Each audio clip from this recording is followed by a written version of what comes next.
لیکن اس کے ذہن میں آ رہا تھا کہ آخر وہ کون تھا جو اس کے ساتھ ایسی حرکت کر رہا تھا۔ یہ سوچتے سوچتے صدف کی دوبارہ آنکھ لگ گئی۔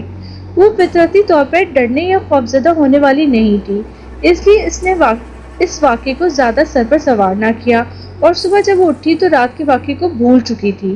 صبح اٹھ کر جب وہ اپنی یونیورسٹی جانے کے لیے تیار ہو رہی تھی تو اسے اپنے پیٹ پر عجیب طرح کے نشانات ملے، جیسے کسی نے تیز ناخن مارے ہوں، اور اس طرح کا پیٹرن بنا ہوا تھا جو کہ نیل کے رنگ جیسی خراشیں بنی تھی۔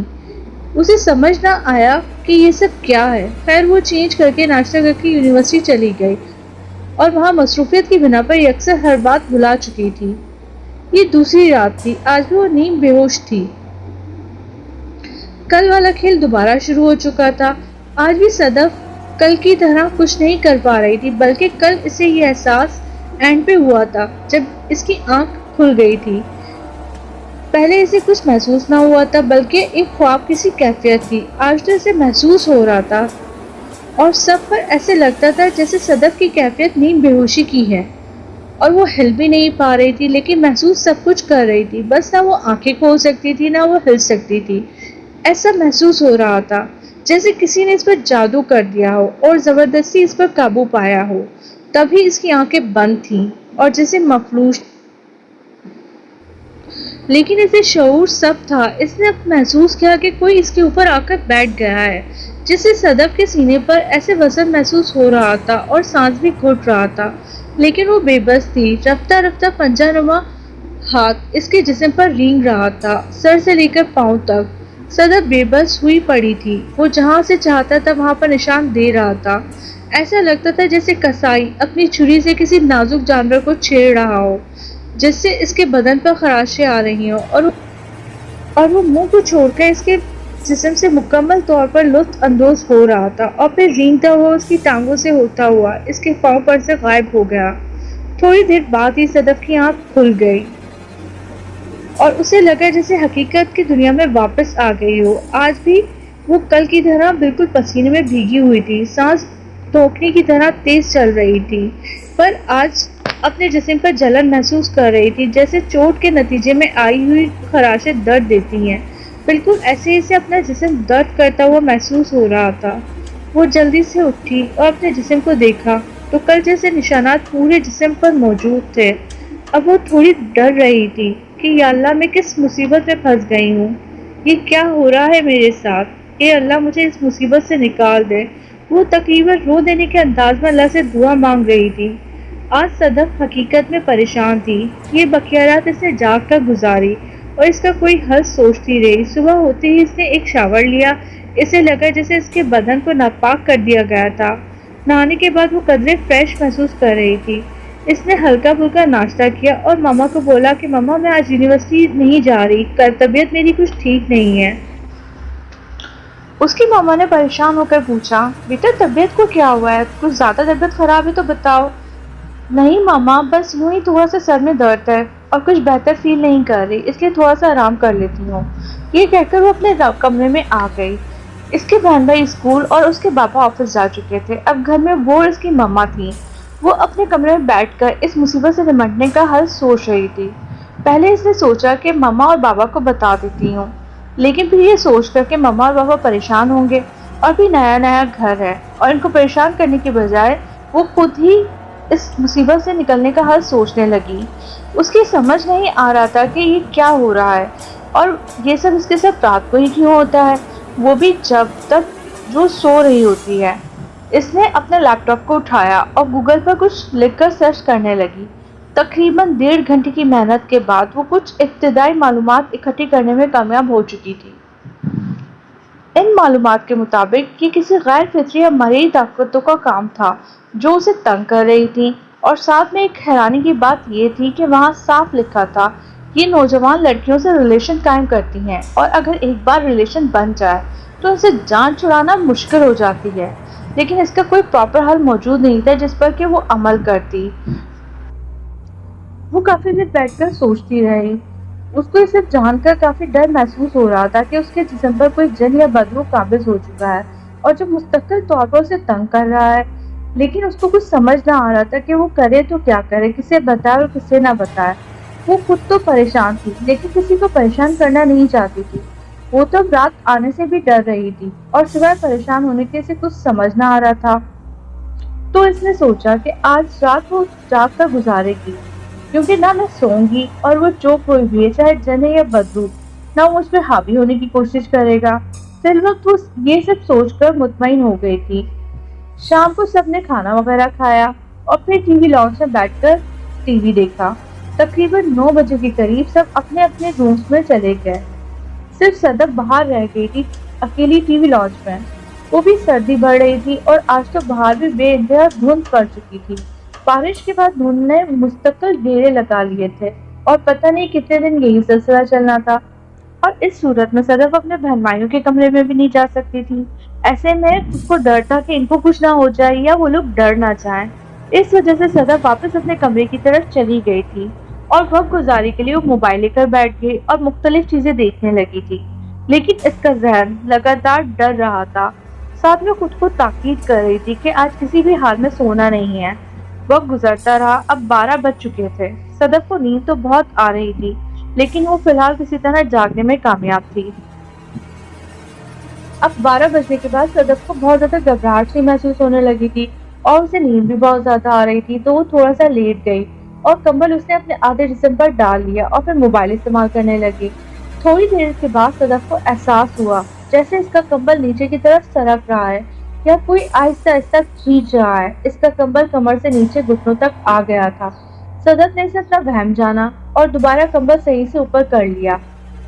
اسے ایسا لگا جیسے کمبل خود ہی سرک گیا ہوگا، پر تھوڑی دیر کے بعد دوبارہ وہی سین ہوا۔ کمبل پھر سے آدھے سے زیادہ نیچے سرک چکا تھا۔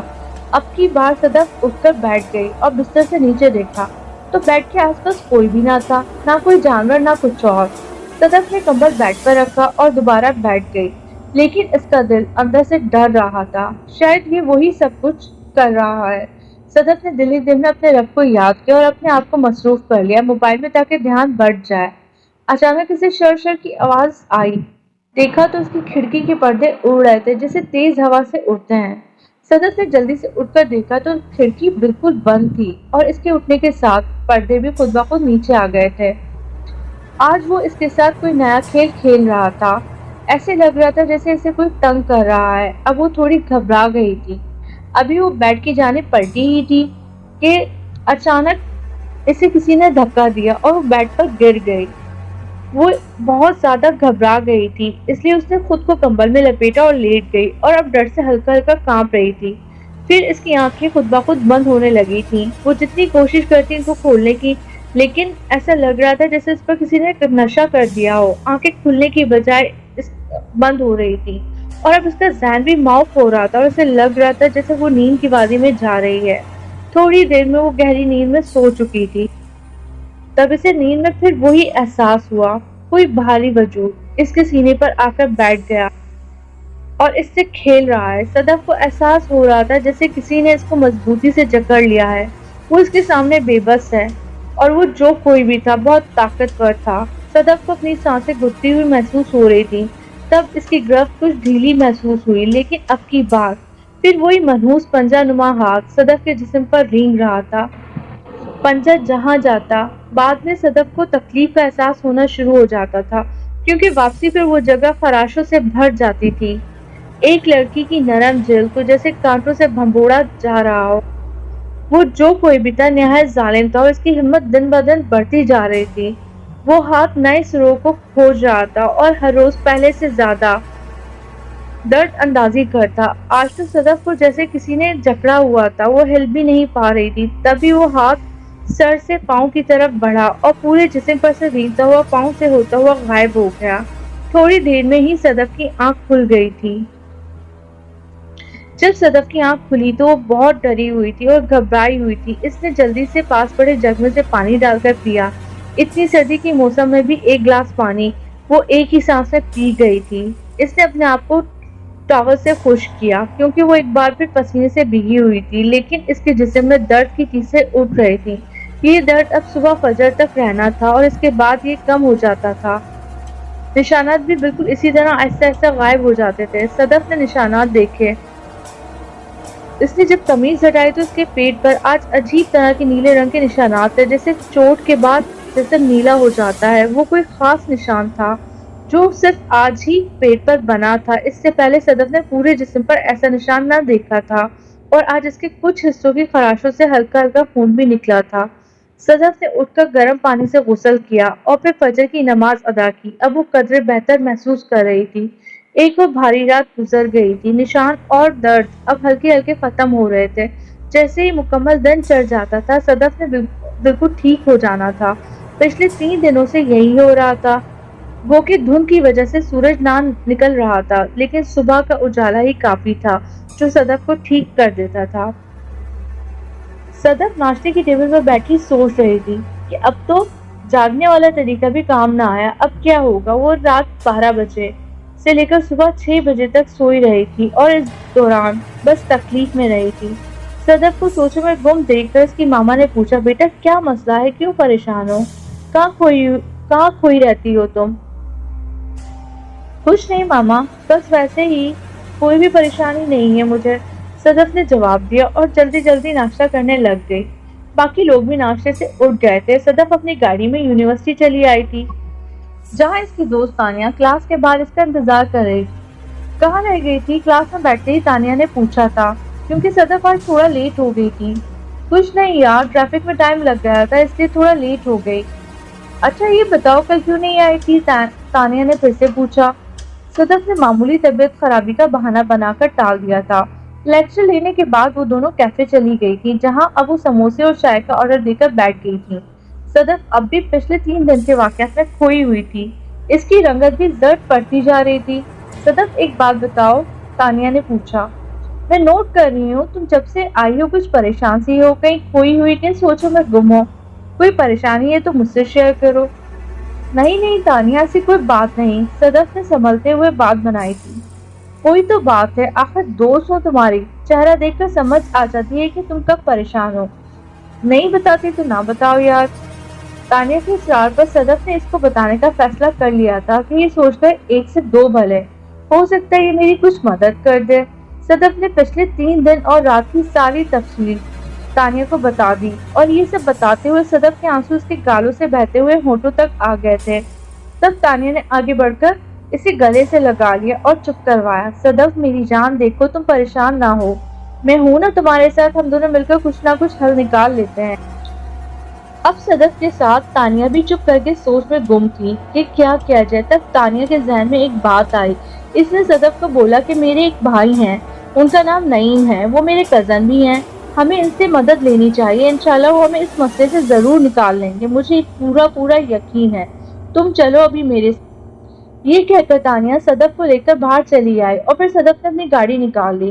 ابھی گھر جانے میں کافی ٹائم تھا، اس لیے صدف زیادہ پریشان نہیں تھی، اور وہ خود بھی چاہتی تھی کہ اس مسئلے کے کوئی نہ کوئی حل نکل آئے، اور تانیہ کے کہنے پر وہ اس کے ساتھ جانے پر رضامند ہو گئی تھی۔ کہاں چلنا ہے؟ صدف نے پوچھا۔ ادھر ہی تھوڑی دور ہی جانا ہے، ان کے آفس میں ان کا اپنا فلٹر واٹر کا پلانٹ ہے اور وہ آفس میں ہی ہوں گے۔ تقریباً 20 منٹ کے بعد وہ آفس کے باہر کھڑی تھی۔ تانیہ نے نعیم بھائی کو کال کر کے آنے کی اطلاع دی تھی اور پھر انہوں نے اپنے آفس میں بلا لیا تھا۔ وہ بالکل سادہ سا اور سلیقے سے ڈیکوریٹڈ آفس تھا۔ نعیم بھائی خود بھی ابھی 30 سے 35 کے ہی تھے اور کافی ینگ لگ رہے تھے۔ چہرے سے ہلکی سی بیئرڈ شیو تھی اور انہوں نے پینٹ شرٹ زیب تن کی تھی۔ صدف نے ایک نظر ان کی پرسنالٹی پر ڈالی، جس پر وہ حیران ہو کر تانیہ کی طرف دیکھا اور نظروں ہی نظروں میں سوال کیا تھا، یہ بھلا میری مدد کر پائیں گے؟ تب تانیہ نے آنکھوں سے اطمینان اور یقین ظاہر کیا تھا اور کہ بھروسہ رکھو، سب بہتر ہوگا۔ صدف سوچ رہی تھی کہ نعیم بھائی کوئی 40-50 سال کے بارش آدمی ہوں گے جو تسبیح وغیرہ پکڑے ہوں گے، لیکن یہاں ایسا کچھ نہیں تھا۔ یہاں ایک مکمل آفس اور پریکٹیکل ٹائپ بندہ بیٹھا تھا۔ خیر، صدف اور تانیہ سے سلام دعا کے بعد نعیم بھائی نے ان کے لیے چائے کا کہلا بھیجا تھا، کیونکہ سردی آج کافی تھی۔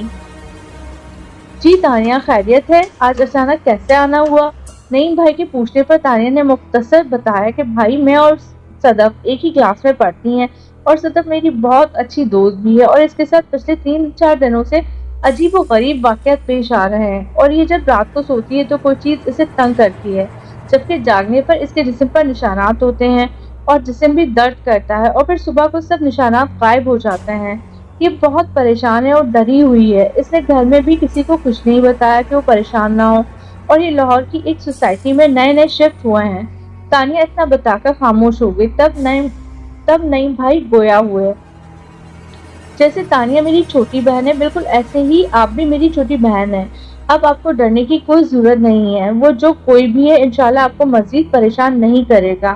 آپ مجھے یہ بتائیں کہ سونے کے علاوہ تو وہ آپ کو کوئی پریشانی نہیں ہوتی؟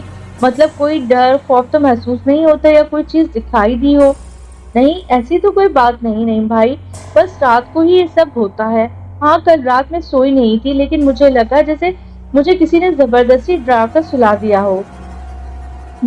چلیں ٹھیک ہے۔ یہ کہہ کر نعیم بھائی نے اپنے ٹیبل سے ایک بیگ نکالا اور اس میں سے ایک تعویذ صدف کو دیا۔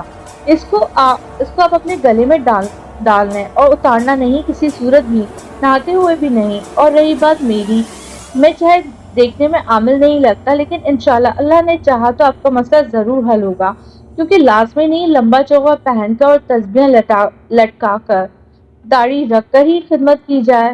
مخلوق کی ایسے بھی صاف ستھرے انداز میں اپنے کام کے ساتھ مخلوق خدا کی خدمت کی جا سکتی ہے۔ اور یہ سارا کچھ اب آپ کو اس لیے بتایا ہے کیونکہ جب آپ داخل ہوئی تھی آپ کی آنکھوں کا سوال میں نے پڑھ لیا، اس لیے میں نے وضاحت کرنا مناسب سمجھا، کیونکہ سب سے پہلے آپ کا مجھ پر اعتماد ہونا لازمی ہے، تبھی آپ اپنے آپ پر اور اپنے ڈر پر قابو پا کر کسی کو ہرا سکتی ہیں۔ اب آپ جائیں، اور اگر رات کو کوئی واقعہ ہو تو صبح لازمی مجھے بتائے گا، پھر اس کا کوئی حل سوچیں گے، اور ویسے مجھے امید ہے اللہ پاک بہتر کرے گا۔ صدف اور تانیہ وہاں سے نکلی تو صدف نے تانیہ کو اس کے گھر پر اتار دیا اور خود گھر آ گئی تھی۔ تعویذ اب اس کے گلے میں موجود تھا۔ وہ خود کو تھوڑا بہتر محسوس کر رہی تھی۔ اسے ایسا لگا جیسے کسی نے اس کے گرد ساتھ بنا دیا ہو۔ وہ گھر میں آئی، ماما سے ملی، چھوٹے بہن بھائی بھی اسکول سے آ گئے تھے، بابا ابھی آفس سے نہیں آئے تھے۔ سردیوں کے دن ویسے بھی بہت چھوٹے ہوتے ہیں اور شام بہت جلدی ہو جاتی ہے۔ آج صدف نے بہت دنوں کے بعد اپنے لیے چائے بنائی اور چھت پر چلی گئی۔ آج موسم قدرے صاف تھا، ابھی تک دھند نہیں تھی، ورنہ دھند سرے شام اپنے سائے پھیلا دیتی تھی، جس سے سردی میں بھی اضافہ ہو جاتا تھا۔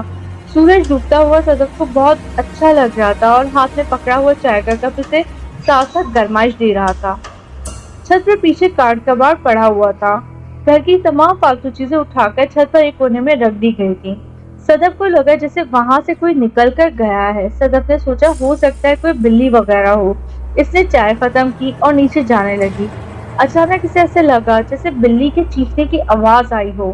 اس نے پیچھے مڑ کر دیکھا تو کالا بلّا وہاں کھڑا تھا، جو صدف کو پیچھے دیکھنے پر وہاں سے بھاگ گیا۔ صدف کو کچھ غیر محسوس سا لگا، کیونکہ ایک عام سے اس کا بلّا نہ تھا بلکہ ایک بہت بڑا بلّا تھا، جو ایک عجیب بات تھی، اور دوسرا اس کا گھورنا بھی عجیب تھا۔ صدف یہی سوچتے ہوئے نیچے آ گئی تھی اور پھر اپنے روم میں چلی گئی۔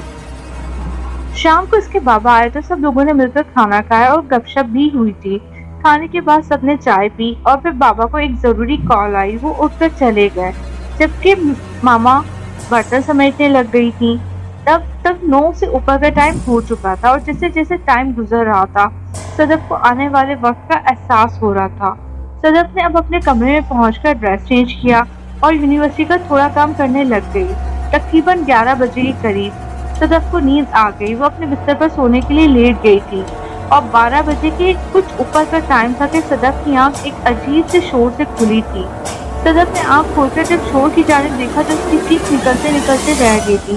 بڑی مشکلوں سے اس نے اپنے منہ پر ہاتھ رکھ کر چیخ روکی تھی، لیکن صدف کے دیکھتے ہی دیکھتے وہ جو کوئی بھی تھا غائب ہو گیا تھا۔ صدف نے بس اتنا دیکھا تھا، وہ ایک عجیب خلقت جانور نما بلّا بیڈ کے اینڈ پر دوسری طرف منہ کر کے بیٹھا ہوا تھا، اور جو شور پیدا ہو رہا تھا وہ دراصل اس کی لمبی سی دم کا تھا، جو وہ زمین سے اٹھا کر بیڈ کے ساتھ مار رہا تھا۔ اس لیے عجیب سا شور تھا اور بیڈ ہلکا ہلکا جھولے لے رہا تھا، اور اس کا رنگ بھی عجیب سا تھا، کالا اور بھوری مائل۔ صدف کو سمجھ نہ آ رہی تھی کہ وہ کیا تھا، لیکن ایک بات وہ ضرور ڈر گئی تھی، جیسے اچانک اس کی آنکھ کھلی اور آگے خوفناک بلا بیٹھی تھی جسے دیکھ کر ڈرنا لازمی تھا۔ لیکن اگر اس کی چیخ کی آواز کوئی اور گھر میں سن لیتا تو وہ سب بھی پریشان ہو جاتے کہ پتہ نہیں ہماری بیٹی کو کیا ہو گیا تھا۔ صدف نے شکر ادا کیا اور اس بات پر آیت الکرسی پڑھ کر وہ دوبارہ سونے کے لیے لیٹ گئی۔ لیکن وہ سوچ رہی تھی جب وہ سونے لیتی تھی تو کمرے میں اس نے بڑی لائٹ آن کی تھی، لیکن اب صرف ایک چھوٹی سی لائٹ جل رہی تھی۔ شاید اس نے ہی ایسا کیا ہو، یا جو چیز اس نے ابھی ابھی دیکھی تھی اس نے ایسا کیا ہو۔ صدف نے دوبارہ بڑی لائٹ آن کر لی تھی اور 1 بج رہا تھا، لیکن اب اس کو نیند نہیں آ رہی تھی۔ بے اختیار اس کا دھیان اپنے تعویذ کی جانب گیا تو وہ اس کے گلے میں ہی لٹک رہا تھا۔ اس نے دل ہی دل میں شکر ادا کیا اللہ پاک کا، اور اس کے پاک کلام کی وجہ سے آج وہ محفوظ رہی تھی اور ابھی تک کوئی اس کے پاس نہ آ سکا تھا۔ صدف نے کروٹ لی اور دیوار کی طرف منہ کر لیا، جبکہ اس کے کمرے کا دروازہ اس کی بیک طرف تھا۔ صدف نے سونے سے پہلے دروازہ اچھی طرح بند کیا تھا۔ اس کی یہ عادت شروع سے ہی تھی کہ وہ اپنے کمرے کا دروازہ بند کر کے سوتی تھی۔ اس رات بھی اس کا دروازہ بند ہی تھا، تو مطلب وہ جو بھی چیز تھی اس کے لیے بند دروازے کوئی اہمیت نہیں رکھتے تھے اور اسے کوئی فرق نہیں پڑتا تھا۔ صدف لیٹ کے ابھی یہی سوچ رہی تھی کہ اس کے کمرے کا دروازہ اچانک کھلا اور پھر ایک دھماکے جیسی آواز سے بند ہو گیا تھا۔ صدف نے جیسے ہی پیچھے مڑ کر دیکھا اس کے اوسان فتح ہو گئے تھے۔ اس کو لگا شاید سانس ہی رک گئی ہو۔ اس وقت اس کو اپنی آنکھوں پر یقین نہیں آ رہا تھا کہ وہ جو دیکھ رہی ہے وہ سب سچ ہے، لیکن وہ سب سچ ہی تھا۔ اس کے سامنے اس کی 10 سال کی معصوم چھوٹی بہن تھی، لیکن صرف زینب ہی نہ تھی بلکہ اس کو کسی عجیب اور کریہ شکل والے بونے آدمی نے پکڑ رکھا تھا، جس کا رنگ سیاہ تھا اور آنکھیں زردی مائل چمک رہی تھی، جبکہ باقی جسم پر گہرے بھورے اور سیاہ بال تھے، اور اس کی دم اتنی لمبی تھی اور 2 لمبے لمبے دانت اور لمبے لمبے ناخن بھی تھے، اور اس کے منہ سے جھاگ نکل رہی تھی اور وہ بے انتہا غصے میں گھور رہا تھا۔ صدف کو لگا آج اس کا اور اس کی بہن کا آخری دن ہے۔ اس نے آج سے پہلے ایسی عجیب و غریب چیز نہیں دیکھی تھی۔ صدف خوف کے مارے اپنے منہ پر ہاتھ رکھ کر آہستہ آہستہ کانپ رہی تھی، لیکن فی الحال اس میں کوئی بھی بات کرنے کی ہمت نہ تھی۔ وہ جن نما مخلوق میری بہن کو میرے سامنے لے آیا تھا۔ زینب نیم بے ہوش ہو گئی تھی، جبکہ جب وہ آئی تھی تب اس کی آنکھیں خوف سے کھلی تھیں، لیکن اس کی آواز منہ پر ہاتھ رکھ کر دبائی گئی تھی۔ صدف نے اب اپنے حواس بحال کیے اور اس جن سے مخاطب ہوئی۔ کون ہو تم؟ کیا چاہتے ہو؟ میری بہن کو چھوڑ دو، اس معصوم نے تمہارا کیا بگاڑا ہے؟ تمہارا جو بھی جھگڑا ہوگا وہ میرے سے ہوگا، اسے چھوڑ دو۔ یہ سن کر وہ ایک بات پہ غصے سے دھاڑا اور پھر بولا کہ میرا تم سے اور بھی کوئی جھگڑا نہیں ہے، نہ میں تمہیں نقصان پہنچاتا ہوں، میں تو بس تمہارے پاس آتا ہوں اور تمہیں محسوس کرتا ہوں۔ صدف کی آنکھوں میں وہ خوفناک کالا پنجہ گھوم گیا تھا۔ اب صدف کو یاد آیا کہ یہ جن نما مخلوق مجھے تنگ کرتی تھی۔ صدف بولی، جو بھی کرتے ہو لیکن میری بہن کا کوئی قصور نہیں ہے، اسے جانے دو۔ وہ اپنی بھاری اور خوفناک آواز میں بولا، جانے دیتا ہوں لیکن ایک شرط پر جانے دوں گا، وہ یہ کہ جو تعویذ تم نے اپنے گلے میں ڈالا ہے اسے اتار کر کھڑکی سے نیچے پھینک دو۔ صدف کو یاد آیا، نہیں بھائی نے کہا تھا اپنا تعویذ نہیں اتارنا کسی بھی صورت، چاہے کچھ بھی ہو جائے۔ صدف نے کہا، میں یہ تعویذ نہیں اتاروں گی۔ جن نے کہا، ٹھیک ہے، پھر میں تمہاری بہن کی ادھر ہی گردن مروڑ دوں گا۔ صدف نے اپنی بہن کو دیکھا تو ظالم نے بہت بے دردی سے اسے بالوں اور گردن سے پکڑ رکھا تھا۔ بالآخر صدف اپنی معصوم چھوٹی بہن کی محبت میں ہار گئی تھی۔ صدف نے اس سے کہا، میں ابھی اتار دیتی ہوں، تم اسے چھوڑ دو۔ اس نے کہا، ٹھیک ہے، تم اتار کے پھینک دو، میں چھوڑ دیتا ہوں۔ صدف نے اٹھ کر تعویذ اتارا اور کھڑکی کھول کر نیچے پھینک دیا۔ جیسے ہی تعویذ پھینکا، صدف نے پیچھے مڑ کر دیکھا تو نہ اس کی بہن تھی اور نہ کوئی جن کا نام و نشان تھا۔ اس کا مطلب اس نے یہ صرف صدف کو دھوکہ دینے کے لیے کیا تھا۔ اس کی بہن نہیں تھی بلکہ وہ اس کی چال تھی۔ وہ اپنی چال میں کامیاب ہو چکا تھا۔ صدف نے جلدی سے بھاگ کر دروازہ کھولنے کی کوشش کی تو وہ دروازہ پورا بند ہو چکا تھا۔ صدف کے کھولنے سے بھی نہیں کھل رہا تھا۔ صدف کا ذہن اب معاف ہو رہا تھا اور اسے سمجھ میں نہیں آ رہا تھا کہ وہ اب کیا کرے، اور اس کے پاس اپنے بچاؤ کا اکلوتا سہارا وہ تعویذ تھا جو اسے اتار کر پھینک دیا تھا۔ وہ پچھتا رہی تھی اور ساتھ ہی سے اب خوف محسوس ہو رہا تھا کہ اب اس کے ساتھ پتہ نہیں کیا ہوگا۔ صدف بیڈ کے پاس کھڑی تھی۔ صدف سوچ رہی تھی کہ اس کے ساتھ کیا ہوا ہے، اور اس سے پہلے آدھی رات کو ڈرایا گیا تھا اور پھر ایک کریہ شکل والے جن نما مخلوق نے اس کی بہن کی شکل میں کسی کو سامنے لا کر اسے اذیت پہنچائی۔ صدف کو اب ڈرایا تھا اور اب وہ باہر جانے کی کوشش کر رہی تھی۔ تاکہ تعویذ ڈھونڈ سکے، لیکن دروازہ بند تھا۔ صدف جانتی تھی یہ اب صبح تک نہیں کھلنا، اور پھر وہ وہیں زمین پر بیٹھ کر اپنی قسمت پر آنسو بہانے لگی۔ سوچ رہی تھی کہ اس کے ساتھ یہ سب کیا ہو رہا ہے، اس کا اس میں کیا قصور تھا۔ اس کے آنسو اس کے گالوں سے بہہ کر نیچے گلے تک جا رہے تھے۔ اسے یاد نہیں وہ کب سے رو رہی تھی، شاید جب وہ سو کر اٹھی تھی، اور ابھی تک وہ چپ نہیں ہوئی تھی، بلکہ اپنا سر اپنے گھٹنوں پر رکھ کر وہ جیسے رو رو کر تھک گئی تھی۔ وہ مزید بچاؤ کیسے کر پائے گی اپنا؟ اور اب تو وہ جن کھل کر سامنے آ چکا تھا، پہلے تو غائبی طور پر تنگ کرتا تھا، آج تو اسے سامنے آ کر اذیت دی تھی۔ شاید صدف اپنا سوچنا جاری رکھتی، لیکن اسے لگا جیسے وہ بیٹھی بیٹھی زمین پر سے اوپر اٹھ گئی ہو۔ اس نے آنکھیں کھول کر دیکھا تو واقعی اپنے کمرے میں اپنے بیڈ کے اوپر ہوا میں معلق تھی۔ تقریباً 4 فٹ اوپر سے اسے بیڈ پر پٹکا گیا۔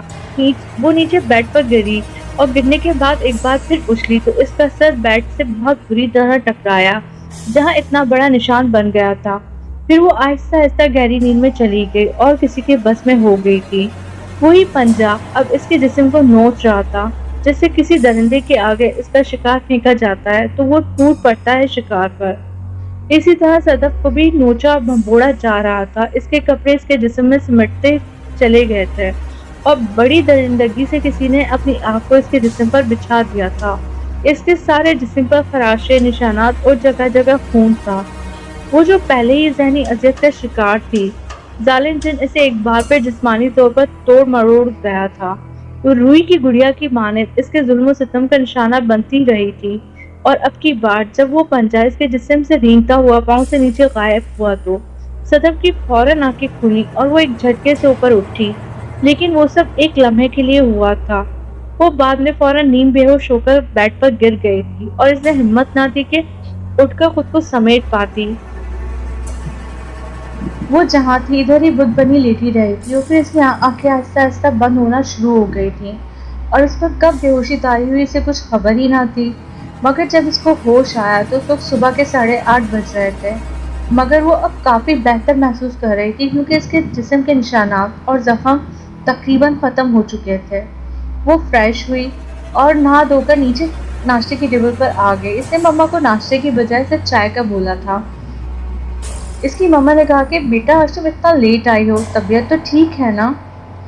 جی مما، بس ایسے ہی، آج آنکھ دیر سے کھلی تھی۔ اچھا مما، بابا چلے گئے؟ جی بیٹا، وہ تو صبح 8 بجے چلے گئے تھے، جبکہ زینب اور عمر بھی چلے گئے ہیں۔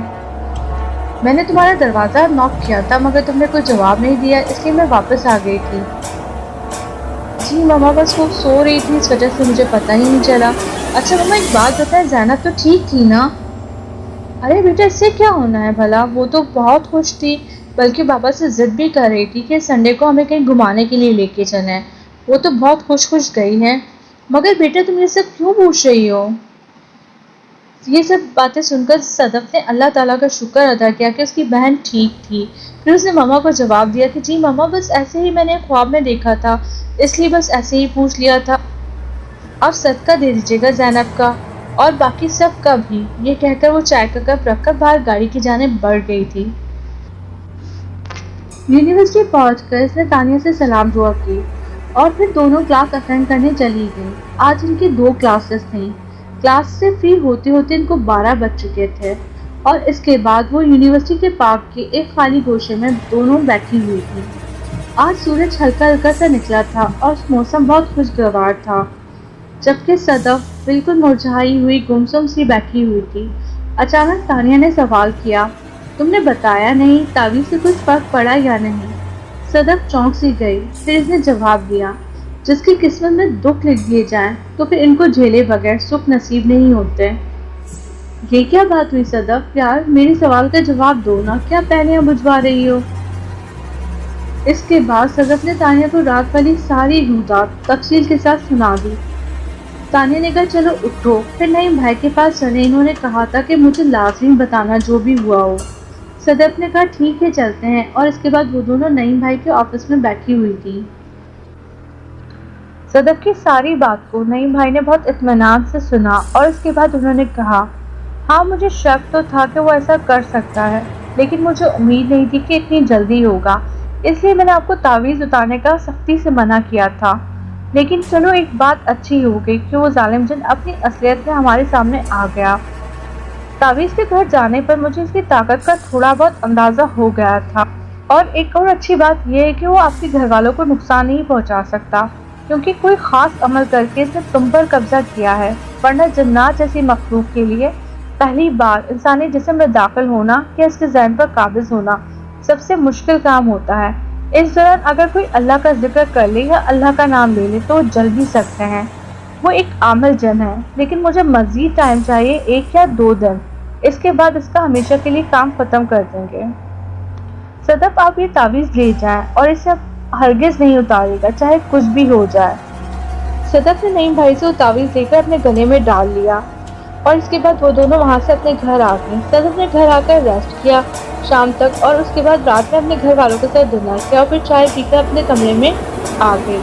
ادھر نعیم بھائی بھی رات کو اپنے خاص کمرے میں جا کر حصار کھینچا اور عمل شروع کر دیا۔ کوئی 1 گھنٹے کے بعد نعیم بھائی کے چہرے پر مسکراہٹ نمودار ہوئی تھی، اور ساتھ ہی سوئی ہوئی صدف کے کمرے کا دروازہ زور زور سے بجنے لگا تھا۔ صدف نے جب دروازہ بجنے کی آواز سنی تو اٹھ کر بیٹھ گئی، لیکن اب کی بار شاید کوئی دروازے سے اندر آنے سے گھبرا رہا تھا۔ صدف جانتی تھی یہ وہی ہے، لیکن آج دروازے سے اندر نہیں آ رہا تھا۔ بس 2 بار دروازہ بجا تھا، اس کے بعد مکمل خاموشی تھی۔ صدف کو لگا جیسے یہاں پر وہ موجود ہی نہیں ہے، کیونکہ ہر طرف مکمل پرسرار خاموشی تھی، کوئی غیر فطری حرکت موجود نہیں تھی۔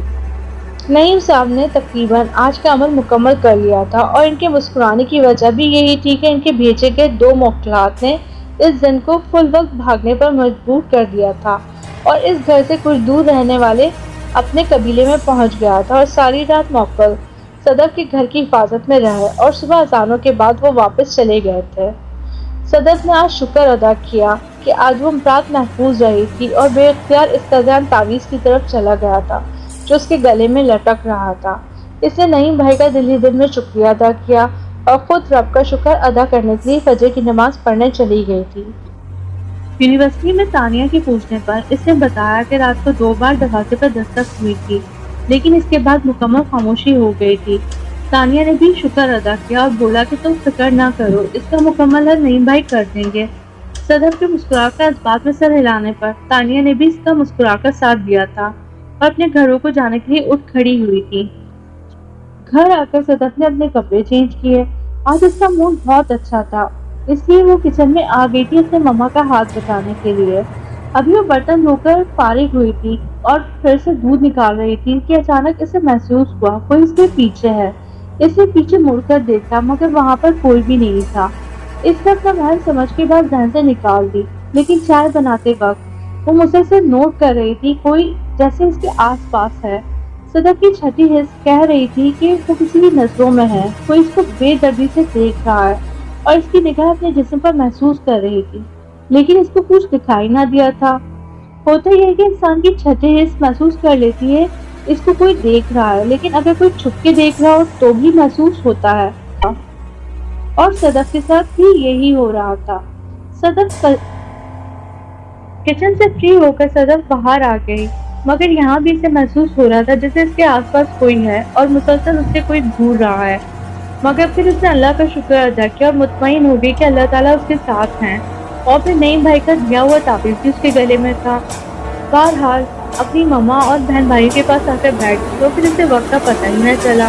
رات کا کھانا کھا کر وہ روم میں آ گئی تھی۔ صدف کا دل مستقل ڈر رہا تھا، اسے خوف محسوس ہو رہا تھا۔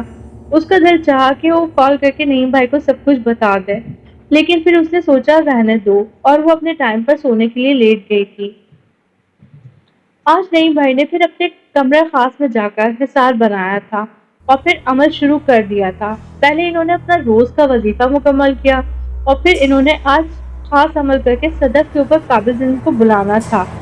جب عمل مکمل ہو گیا تو نعیم بھائی کے سامنے ایک کالا سا دھواں ظاہر ہوا تھا جس نے ایک انتہائی خوفناک شکل اختیار کر لی تھی۔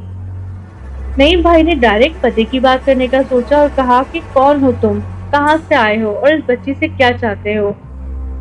نعیم بھائی کے پوچھنے پر جن پہلے تو نہ بولا، کافی دیر خاموش رہا، پھر بعد میں بولا ہوا، میرا نام قحافہ بن سلیمان ہے، میں آدھا مسلمان اور آدھا عیسائی ہوں، کیونکہ میرے والد نے ایک عیسائی خاندان میں شادی کی تھی، لیکن میرا فی الحال کوئی مذہب نہیں ہے۔ میری عمر 300 سال ہے اور میں اور میرا قبیلہ مصر سے ہجرت کر کے یہاں آئے ہیں۔ یہاں رہتے ہوئے کوئی 50 سال سے زائد کا عرصہ ہو چکا ہے، اور میرا اس لڑکی کے ساتھ جو بھی تعلق ہے اس کو رہنے دو، لیکن تمہارے حق میں یہی بہتر ہوگا تم ہم سے دور رہو، میرے معاملے میں مت پڑو، یہ نہ ہو کہ کوئی نقصان کروا دو۔ نعیم بھائی سن کر مسکرائے اور بولے کہ تم خوش نہیں کر سکتے، کیونکہ وہ لڑکی اب میری حفاظت میں ہے۔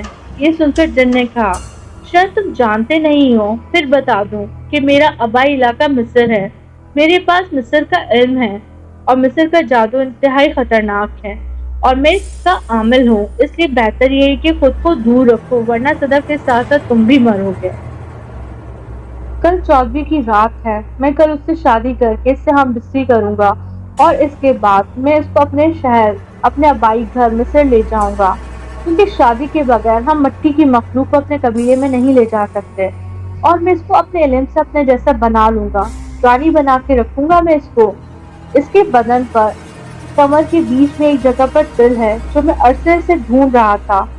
ویسے بھی مجھے یہ لڑکی پہلی نظر میں اچھی لگی تھی، معصوم اور پیاری سی۔ اس دن جب شام کو وہ چھت پر نہا رہی تھی تب میرا ادھر سے گزر ہوا تھا تو میں وہیں ٹھہر گیا تھا، اس کے بعد میں وہاں سے کبھی واپس نہیں گیا۔ وہ ساری کی ساری کالونی ہمارے قبیلے کے پاس ہے اور ہمارے قبضے میں ہے، لیکن ہم کسی کو بلا وجہ تنگ نہیں کرتے۔ اب میں چلتا ہوں اور کل ادھر مت آنا ورنہ اچھا نہیں ہوگا۔ اس کے بعد وہ کالے دھوئے کی مانند غائب ہو گیا تھا۔ نعیم نے اچانک اپنی آنکھیں کھولی تو اسے لگا جیسے وہ بہت تھکا ہوا ہو، بہت زیادہ طاقت لگی تھی اس کو یہاں بلانے پر اور بات کرنے پر۔ اس کے بعد نعیم بھائی گہری سوچ میں پڑ گئے اور پریشان ہو گئے تھے، اور خود کو مضبوط رکھنے کے لیے اللہ کے سامنے سجدے میں گر گئے تھے۔ اللہ سے بہتر بھلا کون تدبیر کرنے والا ہے، بے شک وہ سب جانتا ہے۔ صدف کی رات بھی آرام سے گزر گئی تھی۔ یونیورسٹی میں جب وہ کلاس لے کر بالکل فری ہوئی تھی تو تانیہ کے ساتھ لان میں بیٹھ کر ہلکی دھوپ کو انجوائے کر رہی تھی۔ اس دوران تانیہ کو نعیم بھائی کی کال آئی تھی۔ نعیم بھائی نے دونوں کو اپنے پاس بلایا تھا کہ کوئی ضروری بات کرنی تھی۔ اس وقت وہ دونوں نعیم بھائی کے سامنے بیٹھی ہوئی تھی۔ آج وہ تھوڑے پریشان نظر آ رہے تھے۔ انہوں نے کہا، دیکھو صدف، آج چاند کی پوری رات ہے، اور یہ رات کالے علم یا کسی بھی قسم کے جادو کا علم رکھنے والوں کے لیے بہت اہمیت کی حامل ہوتی ہے۔ میں نے کل تمہارے اوپر جو جن آتا ہے اس کو حاضر کیا تھا، وہ مصر کے خطرناک جادو کا ماہر ہے، اس کا پورا قبیلہ باغ ہے۔ ہو سکتا ہے وہ آج تمہیں نقصان پہنچانے کی کوشش کرے، اس لیے میں نے سوچا تم کو بتا دوں، لیکن ڈرنے کی فکر نہیں ہے، اللہ سے بڑا کوئی نہیں ہے۔ اس لیے مجھے کچھ عمل کے لیے تمہارے گھر جانا ہوگا تاکہ میں وہاں جا کے کچھ حالات کو بہتر بنا سکوں اور اچھے حالات پیدا کر سکوں اپنے لیے اور تمہارے لیے بھی۔ پھر کیا خیال ہے؟ صدف ایک دم گھبرا گئی اور تانیہ کی جانب دیکھنے لگی۔ پھر صدف نے جواب دیا کہ آپ کی بات ٹھیک ہے، لیکن بھائی میں اپنے گھر میں اپنے ساتھ ہونے والے واقعات کسی کو بھی نہیں بتایا ابھی تک۔ ہاں، ایک حل ہے اس کا کہ میں تانیہ کو بھی اپنے ساتھ لے لیتی ہوں۔ ماما کو بتا دوں گی کہ تانیہ کے بھائی ہیں اور پاپا اور بچوں نے شام کو ہی آنا ہے۔ ٹھیک ہے، جیسے تمہاری مرضی۔ تانیہ نے ہاں میں ہاں ملائی۔ تو تقریباً آدھے پونے گھنٹے میں وہ دونوں صدف کے گھر تھے۔ صدف کی ماما ان کو دیکھ کر بہت خوش ہوئی تھی۔ اب وہ کچن میں ان کے لیے چائے بنانے چلی گئی تھی۔ نعیم بھائی اب اٹھ کر چل پھر کر گھر کا جائزہ لے رہے تھے۔ صدف کو مخاطب کر کر بولے، جب میں یہاں آیا تھا تو یہاں تمہارے کمرے کے آس پاس دو عجیب و غریب قسم کے بونے نما گنجے آدمی کھڑے تھے، جن کا لال سا رنگ اور بڑی بڑی آنکھیں تھیں۔ منہ کے اوپر بڑا سا ناک اور دو لمبے سے دانت تھے، جو مجھے دیکھ کر یہاں سے سیدھا کھڑکی کے راستے بھاگ گئے تھے۔ فی الحال یہاں اب کوئی نہیں ہے، لیکن یہ گھر ان کے قبضے میں ہے، وہ جب مرضی آ سکتے ہیں۔ بہتر یہ ہے کہ میں اس گھر کو حصار میں کر کے کیل دوں تاکہ اب دوبارہ ان میں سے کوئی بھی یہاں داخل نہ ہو سکے۔ یہ کہہ کر وہ اپنے ساتھ لائے سامان میں سے ایک ہتھوڑی اور کیل لے کر باہر چلے گئے، پھر گھر کے چاروں طرف پڑ کر کیل لگا دیے۔ اب یہ گھر محفوظ تھا، کسی بھی قسم کی شیطانی مخلوق یہاں نہیں آ سکتی تھی۔ گھر آ کر صدف کو بتا دیا کہ سب ٹھیک ہے، اب گھر کو حصار میں کیل دیا ہے۔ پھر صدف کے کمرے کے دروازے کے اوپر ایک نقش چھوٹا سا لگا دیا تھا۔ پھر تب تک صدف کی ماما چائے لے کر آ گئی۔ انہوں نے سکون سے چائے ختم کرنے کے بعد تانیہ اور نعیم بھائی جانے کے لیے اٹھے تو صدف انہیں دروازے تک چھوڑنے آئی تھی۔